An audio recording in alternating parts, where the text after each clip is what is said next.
Como arrumar pacientes sem precisar de indicação? Primeira coisa, eu odeio odontologia em atacado. O que seria isso, Fer? Aquela odontologia que tem roteiro para tudo. Criam-se receitas de bolo, criam-se esquemas para você conseguir arrumar mais pacientes. Em todos os aspectos você está engessado. Não sou a favor dessa odontologia. E além do mais, você fica muito refém ao marketing. Chega a época de Black Friday, de Natal, de feriados nacionais e você percebe que você não consegue mais arrumar pacientes ou leads novos. É quando eles te ensinam a fazer follow-up de pacientes, que seria um resgate de pacientes, ou você contatar leads antigos. O que eu acho que você deve fazer desde o primeiro contato com o seu novo paciente ou até mesmo com um paciente antigo. Manter sempre ele em contato, criando um relacionamento. Isso é muito importante. Isso ajuda a criar a odontologia na qual eu acredito, aquela que é baseada em afeto, pessoal, relacionamento, você fazer algo personalizado para o seu paciente. Nós estamos caminhando para uma odontologia no qual nós criamos uma marca, um brand. O que significa isso? A marca ela acontece de dentro para fora. Então, se você é aquele tipo de pessoa que não gosta disso, por que você está falando sobre esse assunto dentro de uma era totalmente digital, Fernanda? Porque isso também uma hora vai passar. Concordam comigo? Se você comparar uma pessoa que começou no digital tem 2 anos atrás com uma pessoa que começou agora, são totalmente diferente a trajetória que ele vai viver no digital, diferente do que nós estamos vivendo agora. Outro aspecto importante é, você já ouviu falar de time? O que significa esse time, Fer? Time é o tempo para isso acontecer. Qual é a hora para isso acontecer? Eu também não estou desmotivando você a fazer marketing, você tem que fazer, sem dúvida nenhuma, mas você tem que criar o que a gente chama de nome, criar a sua marca. Você ser visto e ser lembrado quando você realmente aparece nas redes sociais. Você é simples, você já deve conhecer aí 3 ou 4 dentistas ou médicos que são muito famosos e até hoje têm uma carreira de sucesso e ainda continuam fazendo sucesso. Por que isso acontece? Se você parar para reparar na história deles, eles conseguiram se moldar aquilo que estava rendendo ou aquilo que estava bombando na época que ele está trabalhando. Então ele consegue se adaptar a novas tecnologias, as novas mudanças, as novas modinhas, e eles estão sempre à frente disso. Já dizia que quem não é visto não é lembrado, e é assim que eles trabalham também nas redes sociais, e por isso vem fazendo sucesso em toda a sua carreira. Não teve só um tempo de sucesso, eles seguem sucesso na carreira toda. Bom, mas eles sem dúvida nenhuma trabalharam o que a gente chama de mais importante, que é o ego, né? Ah, mas eu não vou fazer isso, eu tenho anos de carreira, não vou me submeter a esse tipo de recurso, não preciso ficar aparecendo nas redes sociais expondo a minha vida. O ego é o seu maior inimigo, sem dúvida alguma. Você se achar que só você não precisa fazer isso é muito pequeno. Tem muita gente nesse caminho, muita gente trabalhando nas redes sociais. Então, se você não estiver, é como se você estivesse fora daquilo que está funcionando naquele momento. E não quer dizer que você tem que deixar a sua história, a sua carreira lá atrás ser esquecida. Não, não é isso. Você tem que mostrar ela para todo mundo, para você continuar sendo visto como era antigamente. Assim é criar a sua marca onde quer que você passa e você não passar por desapercebido. Você sabe quem que ganha nisso? Quem começa essa corrida sabendo onde quer chegar, sabendo qual é a trajetória que ele vai traçar para saber onde ele vai alcançar. E lá na frente, sem dúvida nenhuma, ele será vitorioso. Então não tem desculpa, tem jeito. Crie o seu jeito, a sua maneira de fazer isso. Vamos lá, aqui vão 3 dicas para você que começou agora. Sem dúvida, a primeira é posicionamento. O que seria um posicionamento, Fernanda? Isso serve para a vida, meu Deus, filho de Deus. Se você é aquele tipo de pessoa que quando você vai sair de casa, você não gosta de ser visto, não gosta de ser notado, você é uma pessoa mais recatada, mais na sua, só a forma como você sai vestido, com o cabelo penteado, com a forma como você se comporta fora da sua casa diz muito sobre você. Se você é uma pessoa na qual não quer aparecer, certamente os seus clientes serão pessoas que terão uma afinidade muito próxima com você. Se seu foco é atrair pessoas como você está certo. É esse o caminho que você tem que fazer. Perfeito. Esses serão os seus clientes. Porque sem saber fazer vendas, o que nós fazemos é rapport. O que é rapport? Rapport é uma palavra que vem da psicologia e que significa relacionamento. É isso mesmo. Então você vai se comunicar com pessoas que são parecidas com você ou que têm as mesmas características que você. Mas é muito difícil, só vou ter clientes com as mesmas características que eu, Fernanda. Sem dúvida, você restringe muito o seu público numa população muito pequena. E não é isso que a gente procura quando a gente tem um negócio. A ideia é que você tenha cada vez mais pacientes. E lembra que o tema da nossa conversa aqui hoje é como arrumar pacientes, clientes, sem ser indicação. Então não dá para você se comunicar só com pessoas iguais a você. Então se você pretende fazer uma comunicação mais abrangente, tem vários aspectos que estão relacionados a isso. No posicionamento a gente também fala muito sobre a sua vestimenta, a forma como você se comunica, na forma como você se veste, fala ou até mesmo penteia o cabelo.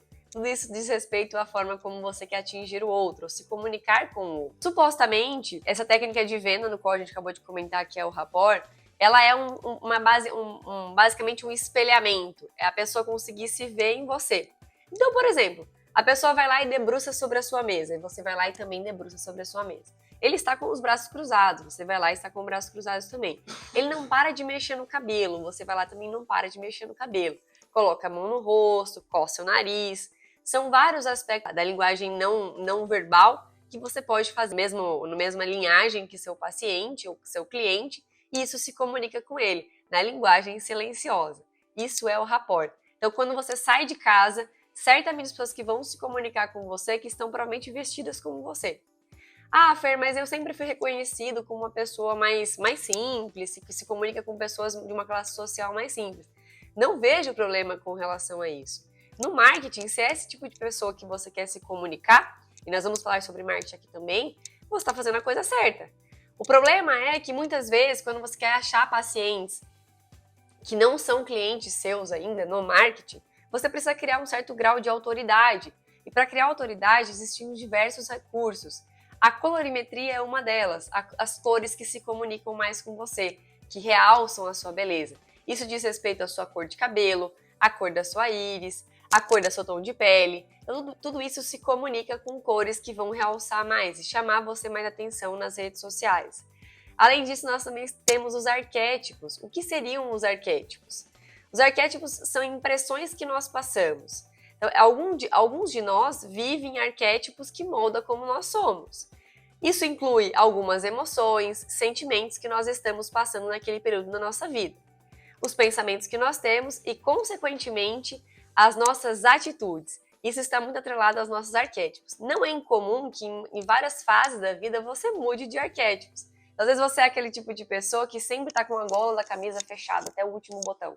E passa um tempo, você começa a trabalhar com a gola da camisa um pouquinho mais aberta, com as mangas arregaçadas. Ai, você mudou totalmente o seu perfil? Não.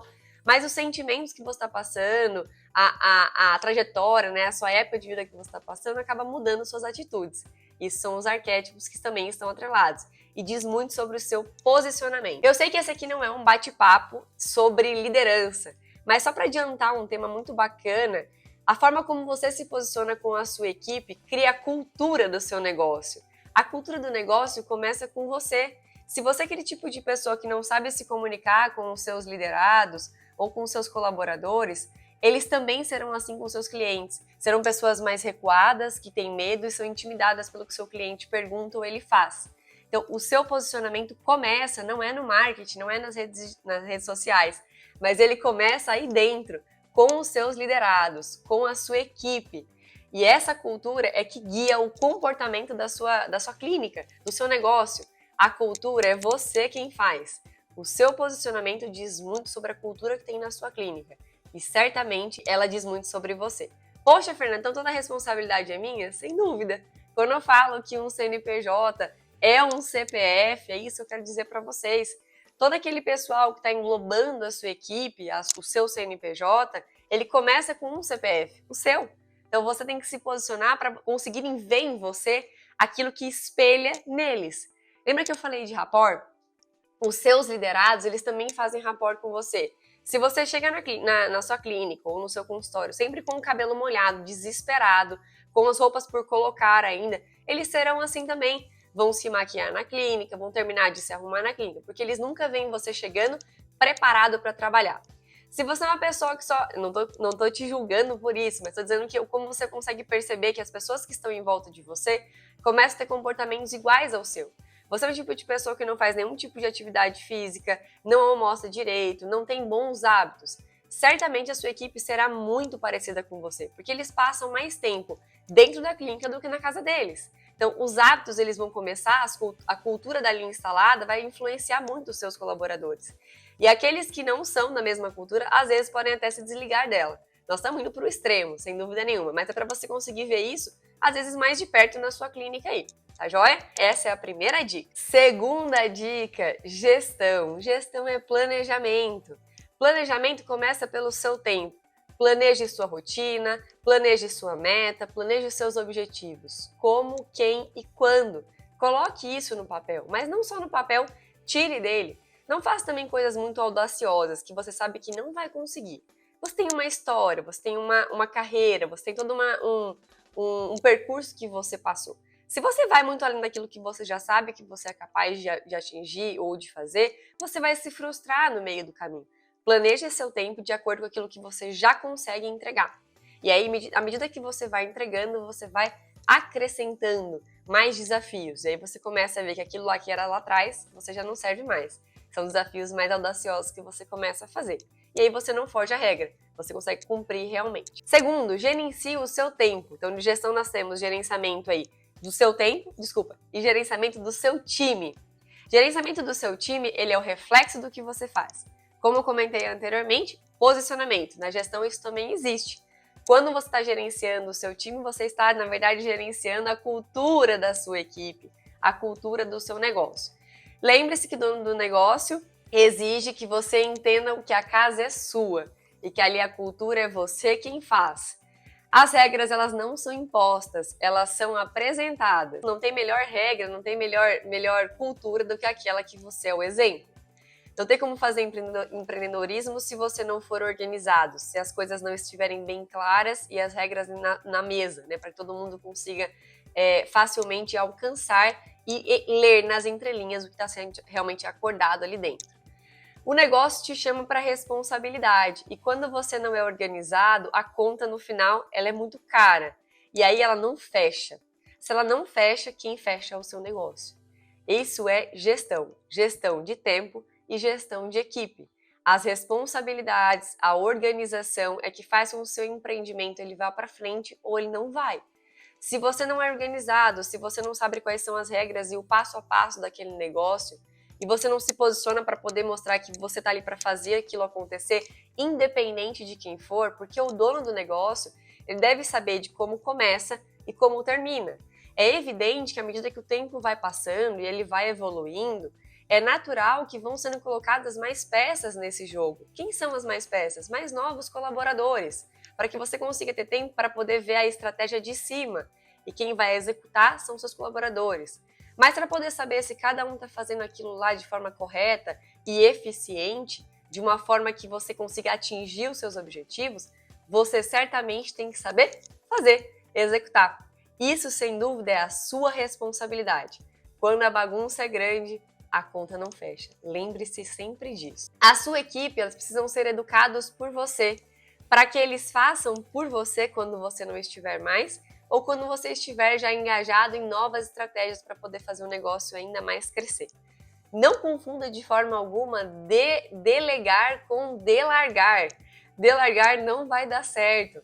Você sempre tem que estar treinando e instruindo a sua equipe para ela conseguir sempre continuar alinhada com os objetivos iniciais que você passou. Se a gente retomar o que eu falei da questão de gestão do seu próprio tempo, no qual você organiza as etapas, coloca no passo a passo como você vai gerir aquilo que você está se propondo a fazer nos seus objetivos, com a equipe, com o seu time é a mesma coisa. Você começa com tarefas que são fáceis de ser atingidas, fáceis de serem cumpridas. Isso faz com que a confiança e a estima mesmo dos seus colaboradores, ela aumenta. E aí você começa a aumentar a régua. E aí você vai percebendo quem consegue alcançar, às vezes, lideranças ainda do seu próprio cargo ou não. E isso não é um problema, desde que você consiga valorizá-los naquilo que eles fazem. E eles se sentirão sempre muito engajados com aquilo que você se propôs a fazer. Terceira dica, retomando o que nós falamos anteriormente, posicionamento, gestão do seu tempo e gestão do seu time. E agora nós vamos falar ainda sobre a questão de gestão. Gerencie o seu negócio. O seu negócio ele é reflexo de todo o seu trabalho. É evidente que os números eles te apresentam, colocam você numa lousa e lá você consegue ler o que está acontecendo dentro do seu negócio. Mas se você parar para pensar, é como um planejamento clínico.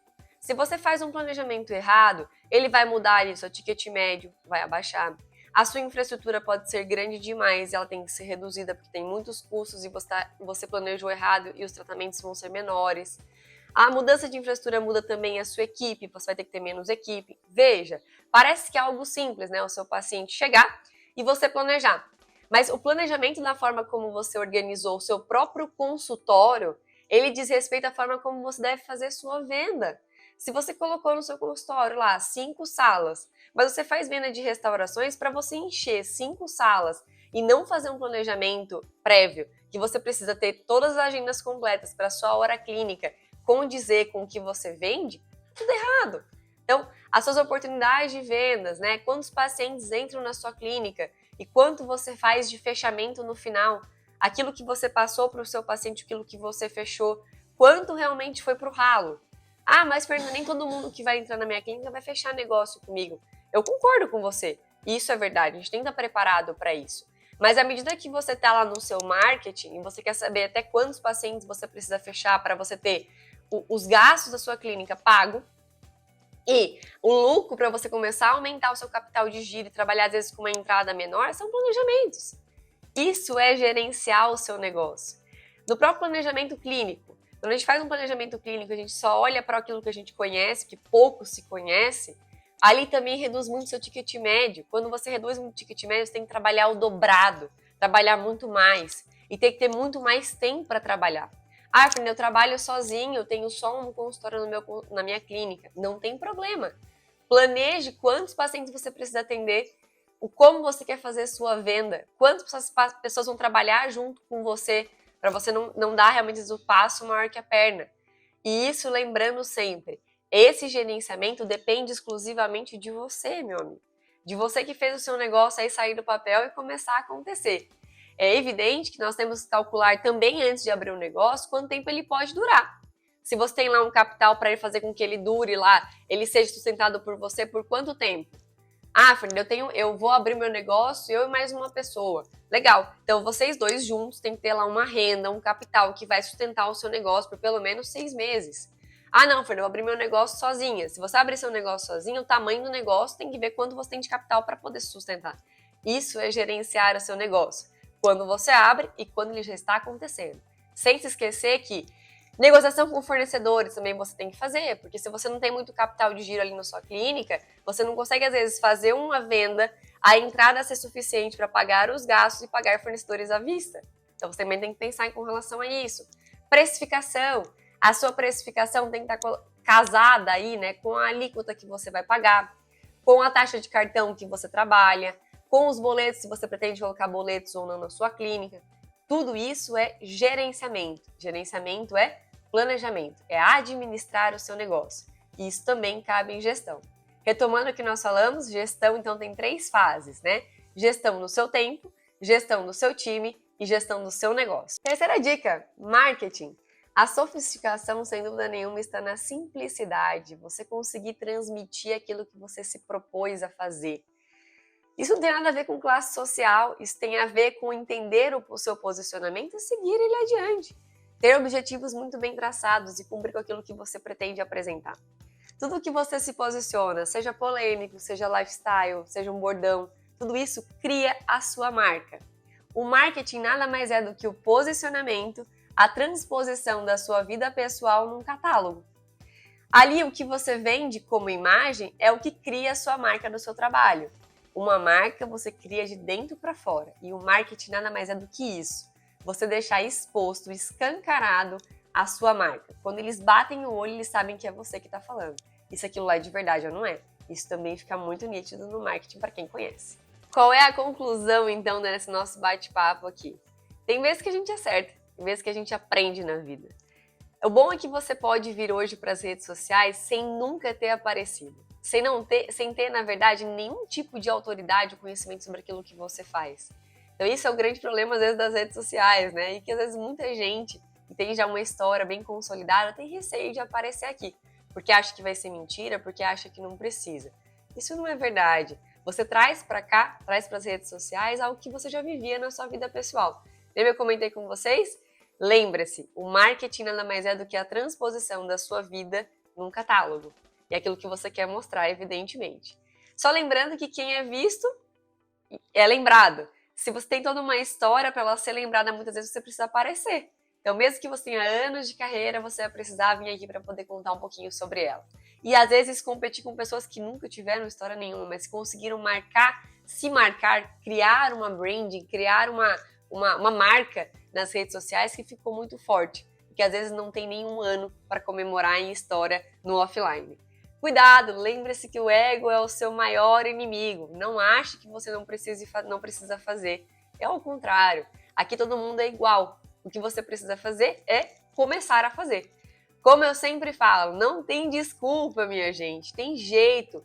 Arrume o seu e faça. Não tenha preguiça. Isso não paga boleto.